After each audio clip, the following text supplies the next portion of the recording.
प्रधानमन्त्री खै भन्नुभयो। तर संसदको नियमावलीले पनि के भन्छ भने प्रधानमन्त्री कुनै कारणवश आउन नसकेको खण्डमा प्रधानमन्त्रीले तोकेको प्रधानमन्त्रीको एउटा प्रतिनिधिले मन्त्रीले त्यो जवाफ दिन सक्नेछ भन्ने कुरा स्पष्ट रूपमा संसदको कानुनमा त्यो नियमावलीमा लेखेको छ। त्यसैले तर त्यति कुरा पनि उहाँलाई चित्त बुझेन भने एक एकजनाले राख्ने होला भन्ने होला। संसदलाई यसरी चाहिँ रोइलो गर्न पाइन्छ। यसभन्दा अगाडिको संसदीय अभ्यास हेर्नु भएको थियो होला, कस्तो मजाले हेरेका छौँ। म पनि तपाईँ जस्तै संसदीय मामिलाको पत्रकार हुनुको नाताले रिपोर्टर हुनुको नाताले जुम गरी हामीले पनि खिचेका छौँ, हामीले पनि हेरेका छौँ। मैले यो भने त सुन्नुहोस् न, त्यो गर्नुपर्छ। प्रतिवाद होइन, मैले तपाईँलाई अघि पनि भने प्रतिवाद भनेको हामीले के मात्रै हो भने सभाको गरिमालाई कायम राख्न, सभालाई एकतिर मात्रै ढल्किन नदिन, यसलाई सिधा फ्लाइटमा लिएर जानको लागि यसरी नढल्काउनुहोस् भनेको। सभामुखलाई बोल्न दिनुहोस्। सभामुखले सकेको नसके त्यो हाम्रो पनि जिम्मेवारी हो। हामी पनि त्यो सभाको हामी पनि सदस्य हो। उहाँहरूको मात्रै हो र उहाँहरूको मात्रै व्यवहार हो। सभामुखलाई त्यो होइन। सभामुख फेरि मैले भने रक्षाको कुरा होइन। सभामुख भनेको एउटा व्यक्ति होइन, त्यो गरिमा हो। राष्ट्रपति भनेको एउटा व्यक्ति होइन, त्यो गरिमा हो। न्यायालय भनेको एउटा गरिमाको कुरा गरिरहेछौँ हामी।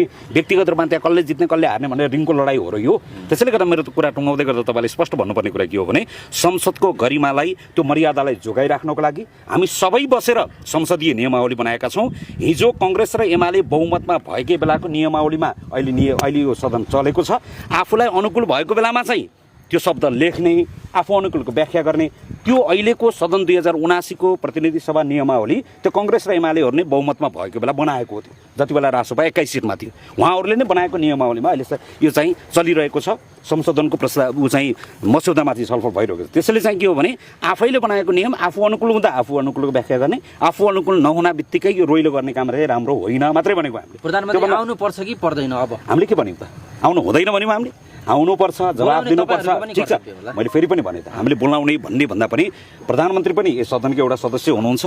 सदनमा उठेका प्रश्नको जवाफहरू प्रधानमन्त्रीले दिने एउटा कुरा छ। तर चाहिँ एउटा कुरा त्यो बकायदा नियममा लेखेको कुरा प्रधानमन्त्री नआएको खण्डमा फलानुले पनि दिन सक्ने छ भन्ने कुरा स्पष्ट हुँदाहुँदै नियम मान्ने होला नि। व्यक्तिगत रूपमा हिँडेर आउनुपर्छ, अहिले आउनुपर्छ, मतिर फर्किनुपर्छ भनेको बेला आउनुपर्छ भन्ने हुन्छ र।